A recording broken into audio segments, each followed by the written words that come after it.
खबर ये आई कि ईरान से चीन के लिए उड़े विमान में बम है और ये विमान दिल्ली के आसमान पर 40 मिनट से ज्यादा तक मंडराता रहा और 4 देश तब तक परेशान रहे जब तक सही खबर सामने नहीं आ गई।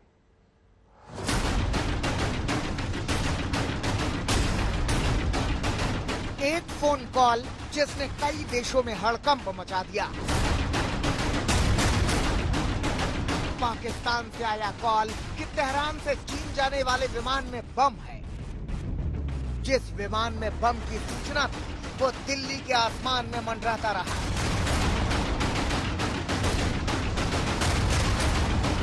सुबह 9:20 यही वो वक्त था जब ईरान के तेहरान से चीन के ग्वांझू के लिए उड़ान भरने वाला महान एयरलाइंस का विमान दिल्ली के आसमान पर मंडरा रहा था।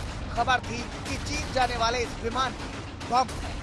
खबर मिलते ही सुरक्षा एजेंसियों के कान खड़े हो गए। एयरफोर्स से लेकर दिल्ली पुलिस तक हरकत में आ गई। एयरफोर्स ने दो सुखोई लड़ाकू विमान को चीनी विमान के पीछे लगा दिया।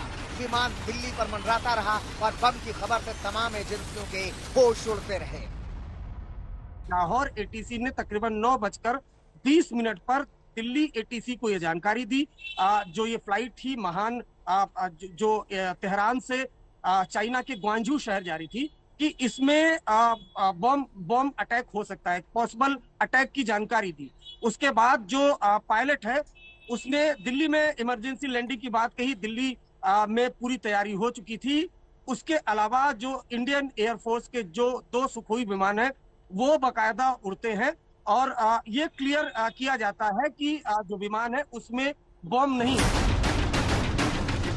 विमान में बस की जानकारी सबसे पहले लाहौर एटीसी ने दिल्ली एटीसी को दी। खतरे के साथ विमान की इमरजेंसी लैंडिंग के लिए अलर्ट भी किया। दिल्ली एटीसी ने फौरन चीनी विमान के पायलट से बात की। विमान को जयपुर और चंडीगढ़ में लैंडिंग के लिए कहा गया। दिल्ली एटीसी ने इसकी सूचना दिल्ली पुलिस के साथ साथ तमाम एजेंसियों को दे दी। एयरपोर्ट के लिए फायर ब्रिगेड की गाड़ियां रवाना कर दी गई। एक फ्लाइट जो तेहरान से चाइना जा रही है, ईरानियन एयरवेज की 081, उसमें बॉम्ब स्केयर था। तो स्टैंडिंग ऑपरेटिंग प्रोसीजर में हमने असिस्टेंट डिविजनल अफसर विद फायर यूनिट्स वहाँ पे टर्न आउट कराए थे। 10:05 पर ऑल क्लियर का मैसेज हमें एयरपोर्ट सिक्योरिटी से प्राप्त हो गया, जिसके बाद गाड़ियाँ हमारी वापस आ गई। अकेले दिल्ली ही नहीं, ईरान, चीन और पाकिस्तान में भी इस खबर से हड़कंप मचा था। विमान को जयपुर या चंडीगढ़ में लैंडिंग कराने की तैयारियां होने लगी तो किसी भी इमरजेंसी के लिए 2 सुखोई लड़ाकू विमान ने भी जोधपुर और पंजाब से उड़ान भरी।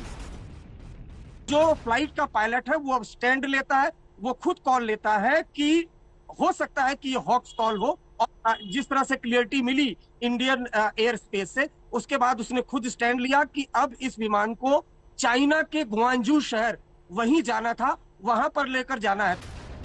विमान जब दिल्ली के ऊपर 45 मिनट तक मंडराता रहा तभी राहत भरी खबर आई कि विमान में बम की खबर फर्जी निकली। फिर तो हर किसी ने राहत की सांस ली।